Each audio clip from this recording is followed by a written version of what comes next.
أعوذ بالله من الشيطان الرجيم بسم الله الرحمن الرحيم يا أيها الناس اعبدوا ربكم الذي خلقكم والذين من قبلكم لعلكم تتقون الذي جعل لكم الأرض فراشا والسماء بناء وأنزل من السماء ماء فأخرج به من الثمرات رزقا لكم فلا تجعلوا لله أندادا وأنتم تعلمون صدق الله العظيم اللهم صل على محمد وعلى آل محمد كما صليت على إبراهيم وعلى آل إبراهيم إنك حميد مجيد اللهم بارك على محمد وعلى آل محمد كما باركت على إبراهيم وعلى آل إبراهيم إنك حميد مجيد۔ سورہ بقرہ کا تیسرا رکوع ہے۔ پہلے دو رکوع میں تین گروہوں کا ذکر ہوا۔ سب سے پہلے مخلص مومن یعنی پکے مومن، اس کے بعد پکے کافروں کا ذکر، اور اس کے بعد 13 آیات میں منافقین کا ذکر ہوا۔ ان تینوں گروہوں کا ذکر کر کے اللہ رب العزت نے فرمایا یا ایھا الناس، اے لوگو۔ کافر ہو تو تب بھی اللہ کی طرف متوجہ ہو جاؤ، پکے مومن تو پہلے ہی اللہ کی طرف متوجہ ہیں، اور جو منافق ہیں ان کو بھی کہا جا رہا ہے کہ منافقت چھوڑو اور اللہ کی طرف اخلاص کے ساتھ متوجہ ہو جاؤ۔ یا ایھا الناس، اے لوگو، اعبدوا ربکم، اپنے رب کی عبادت کرو۔ رب وہ ہے جس نے تمہیں پیدا کیا ہے، جس نے ساری کائنات کو بنایا ہے، اور رب ویسے اسے کہتے ہیں جو کسی بھی چیز کی نشو و نما کر کے اس کو کمال تک پہنچا دے۔ ایک پانی کے قطرے سے اللہ انسان کو بناتا ہے، دنیا میں لاتا ہے، پھر بالکل کمزور سا بچہ ہوتا ہے، بڑھتے بڑھتے بڑھتے جوان ہو جاتا ہے، تو اللہ فرما رہے ہیں ذرا غور کر، تجھے جو پالنے والی ذات ہے جسے اللہ کہتے ہیں وہ تیرا رب ہے، اس رب کی عبادت کر۔ عبادت اللہ کے علاوہ کسی کے لیے جائز نہیں۔ سجدہ عبادت ہے، تو عبادت اللہ کے علاوہ کسی کے لیے نہیں، تو سجدہ بھی اللہ کے علاوہ کسی کے لیے نہیں۔ اسی طرح نظر و نیاز کرنا، منت ماننا، یہ بھی عبادت ہے، تو عبادت صرف اللہ کے لیے، اللہ کے غیر کے نام کی نہیں ہو سکتی۔ اللہ فرماتے ہیں کہ تمہارا رب وہ ہے الذی خلقکم، جس نے تمہیں بھی پیدا کیا، والذین من قبلکم، تم سے پہلے لوگوں کو بھی پیدا کیا۔ عبادت کا مقصد کیا ہے؟ قرآن کریم کے آغاز ہی میں یہ پہلا حکم ہے جس میں عبادت کا حکم ہے، اور اس عبادت کے حکم میں ہی عبادت کا مقصد بتا دیا کہ عبادت کا مقصد یہ رکعات کی گنتی نہیں ہے کہ آج رات میں نے 100 رکعتیں پڑھی یا آج میں نے 1000 دانے والی تسبیح کی۔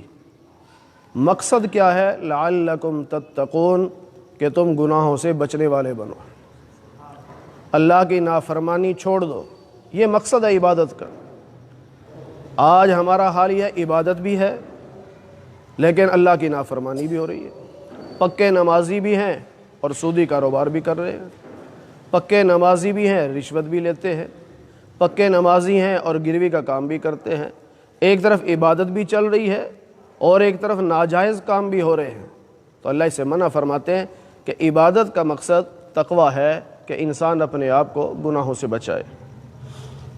الذی جعل لکم الارض فراشا، اللہ وہ ہے جس نے زمین کو تمہارے لیے بچھونا بنا دیا، والسماء بناء، آسمان کو چھت بنا دیا۔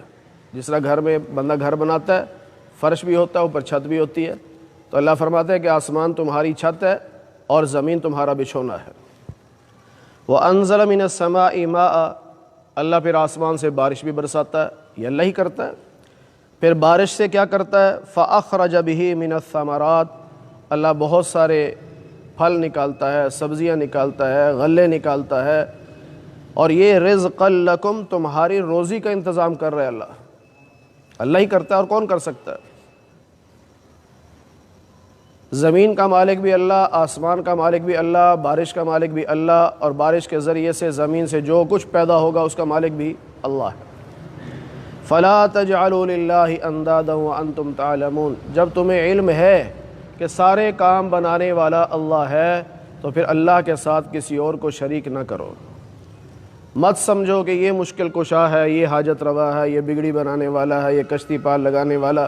جس طرح مشرکین مکہ نے مختلف بت رکھے ہوئے تھے اور ہر بت کے بارے میں کام تقسیم کر رکھے تھے، بھئی کسی کو بیماری ہے تو اس بت کو سجدہ کر لو، کسی کو نوکری کا مسئلہ ہے تو اس بت کو سجدہ کر لو، کسی کے لیے اولاد کا مسئلہ ہے تو اس بت کو سجدہ کر لو، کسی نے سفر پہ جانا ہے تو اس بت کو سجدہ کر لو۔ یہ مشرکین مکہ نے بنا رکھے تھے، لیکن ہم لوگ تو نہیں ایسا کرتے۔ ہمیں اپنے گریبانوں میں جھانکنا چاہیے، کہیں ایسا تو نہیں کہ ہم نے بھی ایسے دربار بنا رکھے ہوں کہ اگر رشتہ نہ ہوتا تو فلاں دربار پہ جاؤ وہاں منت مانو، اور اگر اولاد نہ ہوتی ہو تو فلاں دربار پہ جاؤ وہاں منت مانو، اور اگر خارش ٹھیک نہ ہوتی ہو تو فلاں دربار پہ جاؤ وہاں جا کے غسل کر لو۔ یہ سب مشرکین مکہ والی رسمیں ہم نے بنا رکھی ہیں۔ سارے کام بنانے والی ذات اللہ کی ہے، اللہ کے سامنے جھکو، اللہ سے مانگو۔ قبرستان جاؤ، فاتحہ پڑھو، وہاں پر ایصال ثواب کرو۔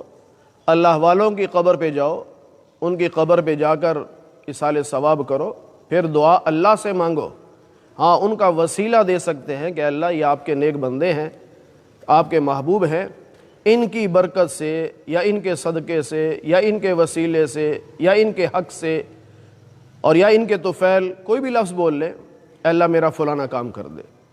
کرنا اللہ نے ہے، مانگنا بھی اللہ سے ہے، ان کا واسطہ دیا جا سکتا ہے۔ آگے اللہ فرماتے ہیں وَإِن كُنتُمْ فِي رَيْبٍ مِّمَّا نَزَّلْنَا عَلَىٰ عَبْدِنَا، ہم نے اپنے بندے پر جو کلام نازل کیا یعنی قرآن مجید، اگر اس کے بارے میں تمہیں شک ہے کہ یہ اللہ کا کلام نہیں، جیسا مشرکین مکہ کہتے تھے کہ اللہ کا کلام نہیں ہے، نعوذ باللہ خود بنا لیتے ہیں اور پھر صبح کو کہتے ہیں جی اللہ کا کلام ہے۔ اللہ فرماتے ہیں اگر تمہیں شک ہے کہ یہ اللہ کا کلام نہیں تو ٹھیک ہے، پھر فَأْتُوا بِسُورَةٍ مِّن مِّثْلِهِ، تم بھی اس جیسی ایک صورت بنا کے لے آؤ۔ اگر ایک انسان مکہ میں پیدا ہونے والے محمد الرسول اللہ صلی اللہ علیہ وسلم بقول تمہارے اگر وہ ایسا کلام بنا سکتے ہیں تو تم بھی تو اسی علاقے کے ہو، اسی برادری کے ہو، اسی خاندان کے ہو، تو تم سارے مل کر ایک صورت ہی بنا لو۔ وَادْعُوا شُهَدَاءَكُم مِّن دُونِ اللَّهِ، اللہ کے علاوہ جس کو چاہو شریک کر لو، اپنے بتوں سے مدد مانگ لو، دنیا کے جس انسان کو بلانا چاہو اسے بلا لو، سارے مل کے بیٹھ جاؤ، سارا قرآن نہیں ایک صورت بنا کے دکھا دو۔ فَإِن لَّمْ تَفْعَلُوا، اگر تم ایسا نہ کر سکو، وَلَن تَفْعَلُوا، اللہ چیلنج کر رہا ہے پکی بات، ایسا کر سکتے ہی نہیں، تم ایک صورت نہیں بنا سکتے، تو جب نہیں بنا سکتے اور پھر بھی اسے اللہ کا کلام نہیں مانتے تو فَاتَّقُوا النَّارَ الَّتِي وَقُودُهَا النَّاسُ وَالْحِجَارَةُ، پھر اس آگ سے ڈرو جس کا ایندھن انسان اور پتھر ہیں۔ دنیا میں ہم کاغذ کو آگ لگا کے لگاتے ہیں، لکڑیوں میں آگ، چھوٹی چھوٹی لکڑیاں یا چھوٹا سا گھاس کوئی رکھ کے کہ اس کو ایندھن بناتے ہیں، پھر بڑی لکڑیاں اس سے جلتی ہیں۔ براہ راست بڑی لکڑی کو آگ نہیں لگاتے، لگتی نہیں ہے، تھوڑی سی آگ بھڑکتی ہے پھر بڑی لکڑیاں جلتی ہیں۔ تو اللہ فرما رہے ہیں کہ ہم نے جہنم کی آگ کو بھڑکانے کے لیے پتھر رکھے ہیں، پتھر، ان پتھروں میں آگ لگتی ہے، اور انسان یعنی جتنے بھی کافر ہیں وہ سب جہنم میں جائیں گے، ان کے ذریعے سے آگ بھڑکائی جائے گی۔ تو اس آگ سے بچو، یعنی ایمان لے آؤ تاکہ جہنم کی آگ سے بچ جاؤ۔ اعدت للکافرین، اصل میں وہ جہنم کی آگ تیار کی گئی ہے کافروں کے لیے، مسلمان کے لیے نہیں ہے، کافر کے لیے ہے۔ لیکن اگر مسلمان کافروں والے عمل کرے گا، اللہ کی نافرمانی کرے گا، تو پھر اسے بھی جہنم میں جانا پڑے گا۔ لیکن کافر ہمیشہ کے لیے جہنمی ہے، اور اگر ایمان والا اپنے گناہوں کی وجہ سے جہنم میں چلا گیا تو وہ ہمیشہ وہاں نہیں رہے گا، اپنے گناہوں کی سزا بھگت کر جنت میں آ جائے گا۔ تو یہ اللہ فرما رہے ہیں کہ جہنم کی آگ اصل تو تیار کی گئی کافروں کے لیے، اور یہ مسلمان کو زیب نہیں دیتا کہ وہ جہنم میں جائے۔ اس لیے ہمارے استاد محترم شیخ الحدیث جامعہ اشرفیہ حضرت مولانا صوفی محمد سرور صاحب رحمۃ اللہ علیہ فرمایا کرتے تھے، بس یہ دعا مانگا کرو اللہ بغیر جہنم میں بھیجے سیدھا ہی جنت میں بھیج دے۔ حضرت تو فرمایا کرتے تھے جہنم سمجھ لو ہسپتال ہے، مومن کو اس ہسپتال میں لے جا کر آپریشن کیا جائے گا، پھر جنت میں بھیجا جائے گا۔ تو بس یوں کہا کرو اللہ بغیر آپریشن کے ہی جنت میں بھیج دے۔ وَبَشِّرِ الَّذِينَ آمَنُوا وَعَمِلُوا الصَّالِحَاتِ، جو ایمان والے نیک عمل کرنے والے ان کے لیے اللہ کی طرف سے خوشخبری ہے۔ اب یہ ایمان والوں سے مراد کیا ہے یہ سمجھ لینا چاہیے۔ قرآن کریم میں جہاں بھی آیا کہ الذین آمنوا، ایمان والے، جہاں جہاں قرآن میں آیا اس کا مطلب یہ نہیں ہے کہ جس نے کلمہ پڑھ لیا۔ ہمارے کئی لوگ یہی سمجھتے ہیں کہ الذین آمنوا کا مطلب کلمہ پڑھ لیا۔ تو بھئی کلمہ تو مرزائی بھی پڑھتا ہے، کلمہ تو شیعہ بھی پڑھتا ہے، کلمہ تو وہ ذکری بھی پڑھتے ہیں، بہائی بھی پڑھتے ہیں، کلمہ تو پرویزی بھی پڑھتے ہیں۔ نہیں، الذین آمنوا کا مطلب یہ ہے کہ جس کا عقیدہ صحیح ہے، جس کا عقیدہ صحیح وہی مومن ہوگا نا۔ کلمہ پڑھنے کے بعد عقیدہ کفریہ رکھ رہا ہے تو مومن تو نہیں ہے۔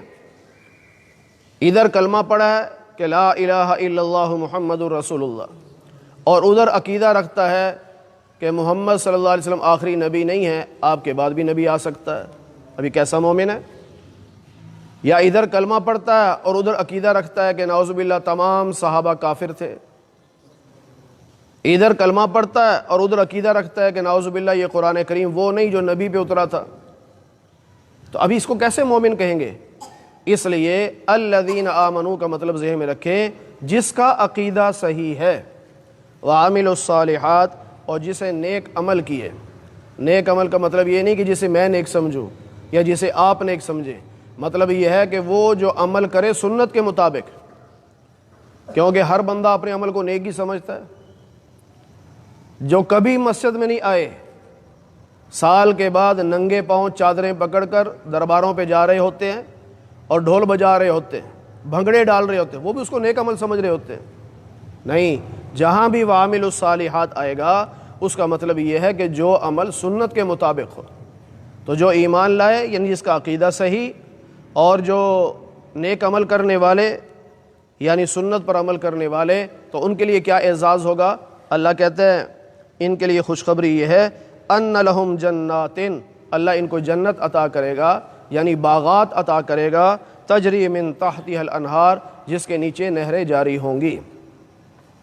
اب نیچے کا مطلب کیا ہے کہ زمین پر نہریں بہہ رہی ہوں گی، اور ایک مطلب اس کا یہ بھی ہو سکتا ہے کہ جنت کے تو بالا خانے بھی ہوں گے، اور لوگ اس کے اوپر جا کر، جس ہمارا ٹیرس بنا ہوتا ہے، ٹیرس پہ بیٹھ کر نظارہ کرتے ہیں باہر کا، تو جنتی اپنے جنت کے اوپر والی منزل میں جا کے ٹیرس پہ بیٹھ کے جنت کو دیکھ رہا ہوگا، تو ظاہر نہریں نیچے نظر آئیں گی نا، تو من تحتها الانہار، اس کے نیچے نہریں ہوں گی۔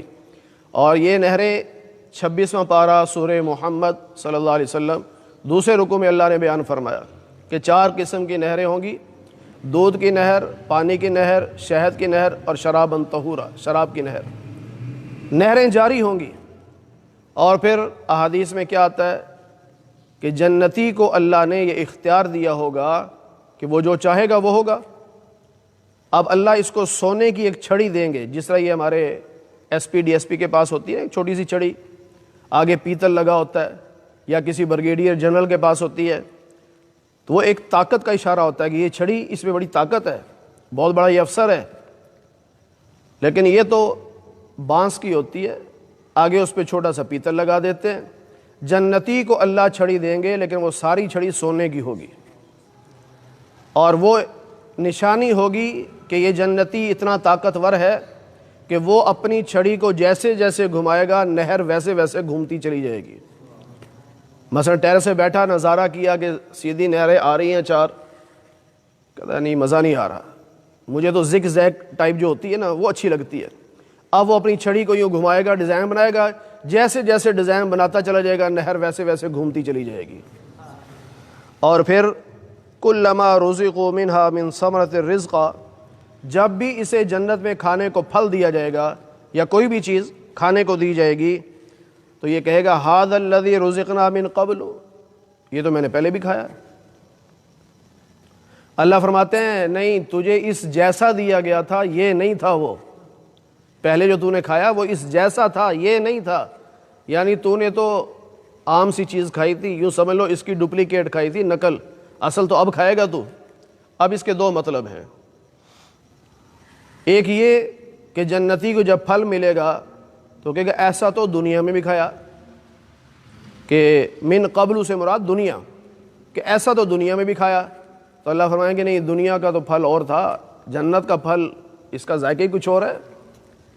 یا دوسرا مطلب یہ ہے کہ ابھی اس نے ایک پھل کھایا، تھوڑی دیر بعد دوسرا لیا، اب وہ کہے گا یہ پھل تو پہلے بھی کھایا میں نے۔ اللہ فرماتے ہیں نہیں، جنت کی خوبی یہ ہے کہ ہر مرتبہ جو آپ خوراک لیں گے، پھل لیں گے، جو بھی لیں گے، اس کا ذائقہ پہلے سے زیادہ عمدہ ہوگا۔ ہم لوگ تو کرتے ہیں کوئی چیز اکٹھی پڑی ہو تو پہلے تھوڑی چکھ لیتے ہیں کہ جب میٹھا پیس سائڈ پہ کر دیں، آخر میں ذائقہ اسی کے لیں گے، یہ نہ ہو کہ آخری جو ہے نا وہ ذرا پھکا سا آ جائے، ذائقہ ہی خراب ہو جائے گا۔ جنت میں ایسا نہیں ہوگا، جنت میں جو چیز کھائی اس کے بعد جو کھائیں گے وہ پہلے سے زیادہ لذیذ ہوگی، پہلے سے زیادہ ذائقے والی ہوگی۔ اور ایک بڑی نعمت یہ ہوگی وَلَهُمْ فِيهَا أَزْوَاجٌ مُطَهَّرَةٌ، پاکیزہ بیویاں اللہ عطا کریں گے، بہت پاکیزہ، صاف ستھری۔ اب اس کے بھی دو مطلب ہیں، ایک ہے ظاہری پاکیزگی ہوگی، ایک ہے باطنی پاکیزگی۔ ظاہری پاکیزگی کا مطلب یہ ہے کہ نہ وہاں پیشاب آئے گا، نہ پخانہ آئے گا، نہ تھوک ہوگا، نہ زکام ہوگا، نہ خون ہوگا۔ اللہ نے ایسی بنائی ہوگی کہ ہر قسم کے عیب سے پاک ہے۔ اور باطنی پاکیزگی کا مطلب یہ ہے کہ اللہ تعالیٰ جنت کی عورت کو 70 جوڑے بیک وقت پہنائیں گے، 70 جوڑے، جس طرح ہم بنیان پہنتے ہیں، اوپر قمیض پہنتے ہیں، اوپر واسکٹ پہنتے ہیں، تو وہاں ایک جوڑا پہنا، دوسرا پہنا، تیسرا پہنا، یوں 70 پہنیں گے۔ لیکن وہاں کے جوڑوں کا وزن نہیں ہے۔ یہاں تو بندہ جب گھر جا کے جیکٹ اتارتا ہے کہتا ہے بڑا سکون آ گیا، بڑا وزن تھا، وہاں ایسا نہیں ہے۔ پھر 70 جوڑوں کا رنگ الگ الگ، ہر ایک کا رنگ الگ، اللہ کی شان۔ پھر جنتی جو شوہر ہوگا، یعنی جنتی انسان جو ہوگا، وہ جب اپنی بیوی کو دیکھے گا تو 70 لباس جو پہنے ہوئے ہیں ان 70 کے اندر سے اس کی نظر جائے گی اپنی بیوی کے سینے پر، اور سینے کے اندر جو دل ہے اس دل کے اندر جو شوہر کی محبت ہے وہ بھی نظر آئے گی، اتنی پاکیزہ ہوں گی وہ۔ اس قسم کی باتیں جب ہم کرتے ہیں نا ہماری عورتیں بڑی پریشان ہوتی ہیں، اور کئی لوگ بھی پریشان ہو جاتے ہیں، جنت میں بھی یہی ملنی ہے۔ اور عورت پریشان ہوتی ہے کہ جب جنت میں اس کو حوریں ملیں گی تو ہمیں کہاں پوچھے گا۔ عورت اپنی جگہ پریشان، بندہ اپنی جگہ پریشان۔ بھئی بات پوری سننی چاہیے، ہمیں اہل باطل کی طرح نہ آدھی حدیث نہیں سنانی چاہیے، نہ آدھی آیت پڑھنی چاہیے، ہمیں تو بات پوری کرنی چاہیے نا۔ جنت کی حوریں جو رب نے بنائی ہیں، جن کے بارے میں احادیث میں آتا ہے کہ اگر وہ جنت کی حور اپنی انگلی کا صرف یہ تیسرا حصہ، ایک پورا آسمان سے نیچے کر دے تو سورج کی روشنی ختم، اس کی انگلی کی روشنی پھیل جائے گی۔ اور اگر وہ اپنا روپٹہ جو ہے وہ ہوا میں لہرا دے تو پوری دنیا میں خوشبو پھیل جائے، اور اگر وہ تھوڑا سا بھی تھوک دے تو دنیا کے 7 سمندر میٹھے ہو جائے۔ اللہ فرماتے ہیں کہ اس جنتی سے پہلے کسی نے اس کو نہیں دیکھا، نہ کسی مرد نے، نہ کسی جن نے، نہ انسانوں نے، جن، نہ کسی نے نہیں دیکھا۔ اب جب یہ باتیں ہماری عورتیں سنتی ہیں تو کہتی ہیں اتنی خوبصورت حوریں ملیں گی، ہمیں کون پوچھے گا۔ اور یا بندہ کہتا ہے کہ اتنی خوبصورت حوریں اور ان پر جو ہیڈ بنا دی گئی، یہی بنا دی گئی دنیا والی۔ حضرت ام سلمہ رضی اللہ تعالی عنہ نے پوچھا، جو ہماری ماں ہے، نبی پاک صلی اللہ علیہ وسلم کی زوجہ ہیں، کہ یا رسول اللہ صلی اللہ علیہ وسلم یہ بتائیے کہ دنیا کی عورت جو جنت میں جائے گی یہ اعلیٰ ہوگی، اور یا جو حور وہاں اللہ نے بنائی ہے وہ اعلیٰ ہوگی؟ تو نبی پاک صلی اللہ علیہ وسلم فرمایا دنیا کی عورت جو جنت میں جائے گی یہ جنت کی حوروں سے اعلیٰ ہوگی۔ بھی کیوں؟ آپ نے فرمایا اس نے کون سا نمازیں پڑھی ہیں؟ جنت کی حور کون سا نماز پڑھتی ہے، کون سے روزے رکھتی ہے؟ اسے تو مشکلات دیکھی نہیں۔ یہ دنیا کی عورت نمازیں بھی پڑھتی رہی، روزے بھی رکھتی رہی، گھر کی صفائیاں بھی کرتی رہی، خاوند کی خدمت بھی کرتی رہی، اور خاوند کی مار بھی سہتی رہی، ڈانٹ ڈپڑ بھی سہتی رہی، اور پھر بھی ساتھ چلتی رہی۔ تو اس میں بہت مشکلات دیکھی۔ جب یہ جنت میں جائے گی تو جنت کی حوروں کی یہ سردار ہوگی۔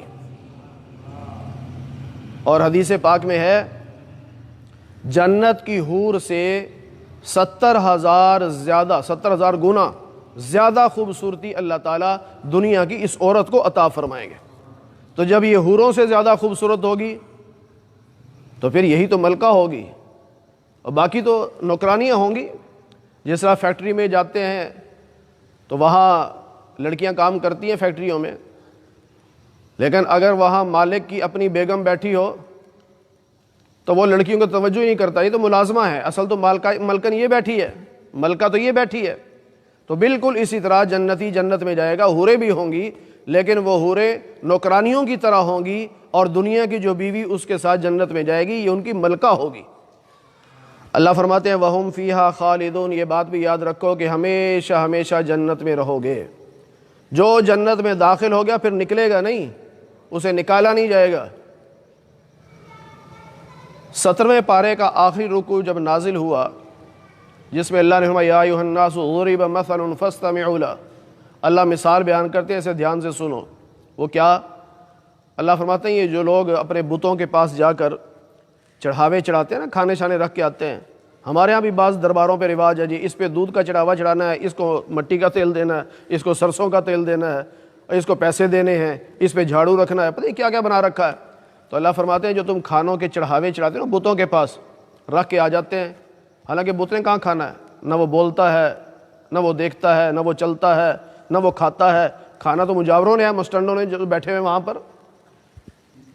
تو اللہ فرماتے ہیں کہ اگر کوئی مکھی آئے نا، مکھی، تو اس مکھی جتنی مکھی یہ پیدا نہیں کر سکتے تمہارے بت، مکھی نہیں بنا سکتے، بالفرض چلو مکھی بنانا چھوڑ دو، اللہ فرماتے ہیں وہ مکھی آ کر تمہارے اس بت کے پاس رکھا ہوا جو کھانا ہے اس میں سے ایک ذرہ چھوٹا سا لے کر مکھی اڑ جائے تو تمہارے بت اتنے کمزور ہیں کہ وہ اس مکھی سے وہ ذرہ واپس نہیں لے سکتے، اتنے کمزور۔ ضعف الطالب والمطلوب، بت بھی کمزور، اس کو پوجنے والا بھی کمزور۔ ہمیشہ توحید والا طاقتور ہوتا ہے، نہ ڈر ہوتا ہے، بے خوف ہوتا ہے، مشرک تو بہت کمزور ہوتا ہے۔ جب یہ آیت اتاری تو مشرکین مکہ کہنے لگے یہ اللہ کا کلام نہیں جی، یہ نہیں ہو سکتا۔ بھی کیوں نہیں ہو سکتا؟ کہتے کمال ہے، اللہ مکھیوں کی باتیں کرتا ہے، مچھروں کی باتیں کرتا ہے، اتنا بڑا اللہ جو ساری کائنات کا مالک ہے وہ مکھیوں اور مچھروں کی باتیں کرے، ہم نہیں مانتے کہ یہ اللہ کا کلام ہے۔ اس پہ اللہ نے پھر یہ آیت نازل فرمائی جو آیت نمبر 26 ہے سورہ بقرہ کی، ان اللہ لا یستحیی، اللہ نہیں شرماتا، ان یضرب مثلا ما بعوضۃ، کہ اللہ تعالیٰ مچھروں کی مثالیں دے یا مکھیوں کی مثالیں دے یا اس سے بھی چھوٹی کسی چیز کی مثال دے، اللہ نہیں شرماتا۔ کیوں؟ اصل میں جو بندہ مثال دیتا ہے نا وہ اپنے ذہن کے مطابق نہیں دیتا، مثال دی جاتی ہے سامنے والے کے ذہن کے مطابق، کہ تاکہ بات اس کو سمجھ آئے۔ آپ دیکھیں نرسری پریپ کے بچے ہوتے ہیں، اب ان کو جو ٹیچر مثال دیتا ہے وہ اوپر کے لیول کی تو نہیں دیتا مثالیں، وہاں تو مثالیں دے، بیٹا یہ ایک ٹافی ہے جی، ایک ہے جی، اچھا بیٹا یہ دوسری ٹافی ہے ہاں جی، یہ دونوں کو ملاؤ تو کتنی ہو گئی جی، 2 ہو گئی۔ اب یہ ٹافیوں کی مثالیں کیوں دے رہے ہیں؟ اس لیے کہ بچوں کا ذہن ہی بہت چھوٹا ہے، ابھی تو بچے ہیں، ان کو ایسی چیزیں سمجھ میں آئیں گی۔ اگر ان کے ساتھ کہنا شروع کر دیں بھی $1 جو 140 کا ہے تو اب بتاؤ $2 کتنے کے ہوں گے؟ اب انہیں کیا پتہ ان چیزوں کا، وہ تو بچے ہیں۔ تو اللہ جو مثالیں دیتا ہے اللہ فرماتے ہیں میں اپنے حساب سے نہیں دیتا، اور مشرکین مکہ تمہیں باتیں سمجھ نہیں آتی، تمہیں مکھی مچھروں کی باتیں سمجھ آئیں گی تبھی تو یہ مثالیں دے رہا ہوں۔ پھر اللہ فرماتے ہیں کہ جو ایمان والے ہیں وہ جانتے ہیں کہ یہ مثالیں اللہ کی طرف سے ہیں، اور جو کافر ہوتے ہیں وہ کہتے ہیں ماذا اراد اللہ بہذا مثلا، اللہ ایسی مثالوں سے کیا مراد لیتے ہیں؟ اللہ فرماتے ہیں یضل بہ کثیرا ویہدی بہ کثیرا، ایسی مثالوں سے بہت سارے لوگ ہدایت پا جاتے ہیں اور بہت سارے گمراہ بھی ہو جاتے ہیں۔ یعنی قرآن ہے اور قرآن سے کچھ لوگ ہدایت پائیں گے اور کچھ گمراہ ہو جائیں گے۔ یہ کیا ہو گیا؟ ہدایت تو چلو سمجھ میں آتی ہے، گمراہی کیسے؟ وہ اس لیے کہ جو شخص قرآن کریم کو اپنے دماغ کے مطابق سمجھنے کی کوشش کرے گا وہ گمراہ ہو جائے گا، اسے قرآن نہیں سمجھ آئے گا۔ ہمارے استاد محترم مولانا عبد الرحمن اشرفی رحمۃ اللہ علیہ فرمایا کرتے تھے کہ ایک اردو کا پروفیسر، اب وہ قرآن کو اپنے حساب سے سمجھ رہا تھا، عربی آتی نہیں تھی، وہ تو اردو کے حساب سے۔ اب جو اردو کا پروفیسر ہے ہر وقت دماغ میں اردو گھومے گی نا، تو اس نے جماعت کی نماز چھوڑ دی، گھر میں پڑھتا تھا، اکیلا پڑھتا تھا۔ کسی نے پوچھا کہ پروفیسر صاحب جماعت سے نماز نہیں پڑھتے؟ کہتے جماعت کی نماز کا قرآن میں ذکر ہی نہیں ہے، قرآن میں اکیلے اکیلے نماز پڑھو۔ اب سارے پریشان ہو گئے کہ ہم نے تو سنا ہے جماعت سے نماز پڑھو، یہ کہتا ہے اکیلے پڑھو۔ انہوں نے کہا جی پروفیسر صاحب کہاں لکھا ہے؟ کہتا ہے 21ویں پارے کا پہلا رکوع پہلی آیت۔ وہ کیا؟ ان الصلاۃ تنہا، نماز تنہا تنہا ہے۔ اب یہ تنہا عربی والا ہے، اردو والا تو نہیں ہے۔ اب یہاں تنہا کا معنی یہ ہے کہ نماز روکتی ہے برائیوں سے، اب وہ اس کو اردو میں لے گیا۔ تو جو آدمی قرآن کریم کو اپنے فہم، اپنی سمجھ کے مطابق سمجھنے کی کوشش کرے گا وہ گمراہ ہو جائے گا۔ پھر ہدایت کس کو ملے گی؟ جو قرآن کریم کو سمجھے گا اللہ کے نبی کی حدیث کی روشنی میں، وہ ہدایت پہ ہوگا۔ پھر اللہ کے نبی کی حدیث کو جو اپنی سمجھ کے مطابق سوچے گا وہ بھی گمراہ ہو جائے گا۔ ہدایت وہ پائے گا جو حدیث پاک کو صحابہ کی تعلیمات کی روشنی میں سمجھے گا۔ میں اس کی مثال بھی دے دوں، مفتی رشید صاحب رحمۃ اللہ علیہ دہلوی، کراچی والے، جامعۃ الرشید والے، میں نے ان کا بیان سنا ہے۔ عصر کے بعد ان کی مجلس ہوتی تھی، آدھے گھنٹے کا بیان ہوتا تھا، 4 بیان مسلسل ان کے 2 کیسٹوں میں آئے تھے، تو میں نے سنے۔ فرمانے لگے جو لوگ اپنی عقل کے مطابق حدیث کو سمجھنے کی کوشش کرتے ہیں ان کا حال کیا ہوتا ہے۔ فرمایا ایک آدمی کوئی مسجد میں گیا تو وہاں امام صاحب جو ہے نا، وہ نماز سے پہلے جب آتے تو ہاتھ میں چھری ہوتی اور ایک چوہا ہوتا، اب وہ چھری بھی رکھ دیتے اور چوہا بھی رکھتے، اب نماز پڑھاتے۔ لوگوں نے دیکھا ہر نماز پہ ایسے ہی کر رہے ہیں، تو کسی نے پوچھ لیا، کوئی سمجھدار تھا کہ امام صاحب یہ کیا کرتے آپ؟ کہ ہاں تمہیں کیا پتا، تم تو حدیث کے منکر ہو، تمہیں حدیث کا ہی نہیں پتا۔ حدیث میں آتا ہے جب نماز پڑھنے کے لیے آؤ تو چوہا اور چھری ساتھ لے کے آؤ۔ وہ بندہ پڑھا لکھا سمجھدار تھا، کہ یہ کیسے ہو سکتا ہے، کیسی بات کر رہے ہو؟ اس نے حدیث کھول کے دکھائی تو حدیث میں الفاظ کیا تھے کہ جب نماز پڑھنے لگو تو بالوقار والسکینہ، اطمینان کے ساتھ اور سکون کے ساتھ نماز پڑھو۔ مطلب یہ تھا وہ بالوقار کو فار سمجھا اور سکینہ کو سکین سمجھا، کہ سکین عربی میں چوری کو کہتے ہیں اور فار چوہے کو کہتے ہیں۔ وقار کو فار سمجھا اور سکینہ کو سکین سمجھا، اور جناب وہ چھری اور چوہا لے کے آ رہا ہے۔ اب جو اپنی عقل کے مطابق حدیث کو سمجھنے کی کوشش کرے گا اس کا یہی حال ہوگا، اور جو اپنے بڑوں کی تعلیمات کی روشنی میں حدیث کو سمجھنے کی کوشش کرے گا وہ ہدایت پائے گا۔ تو اس لیے یضل بہ کثیرا، جو قرآن کریم کو اپنی سمجھ کے مطابق سمجھنے کی کوشش کرے گا وہ گمراہ ہو جائے گا، اور جو قرآن کریم کو اپنے بڑوں کی تعلیمات کی روشنی میں سمجھے گا وہ ہدایت پا جائے گا۔ اللہ تعالی ہمیں قرآن کریم کی صحیح سمجھ نصیب فرمائے۔ الحمدللہ رب العالمین والعاقبۃ للمتقین والصلاة والسلام علی سید الانبیاء والمرسلین وعلی آلہ واصحابہ اجمعین۔ اے اللہ ہم سب کے صغیرہ کبیرہ گناہوں کو معاف فرما۔ اے اللہ درس قرآن کو اپنی بارگاہ میں قبول فرما۔ اے اللہ بیماروں کو صحت کاملہ نصیب فرما۔ اے اللہ بے روزگاروں کو حلال رزق نصیب فرما۔ اے اللہ حرام کے لقمے سے ہماری حفاظت فرما۔ اے اللہ جتنے مسلمان دنیا سے جا چکے سب کی مغفرت فرما دے۔ اے اللہ سب کو جنت الفردوس میں اعلیٰ مقام نصیب فرما دے۔ اے اللہ ہم سب کو قیامت کے دن حضور نبی پاک صلی اللہ علیہ وسلم کی شفاعت نصیب فرما، جنت میں آپ کی رفاقت نصیب فرما، آپ کے دست مبارک سے حوض کوثر کا پانی پینا نصیب فرما۔ اے اللہ جیسے آج ہم آپ کے گھر میں آپ کے قرآن کے نام پر اکٹھے ہیں، اے اللہ ہم سب کو جنت میں بھی اکٹھا فرما دے۔ اے اللہ محض اپنے فضل و کرم سے حضور نبی پاک صلی اللہ علیہ وسلم کے صدقے سے ہماری دعاؤں کو قبول فرما لے۔ وصلی اللہ علی النبی الکریم وعلى آلہ واصحابہ اجمعین برحمتک یا ارحم الراحمین۔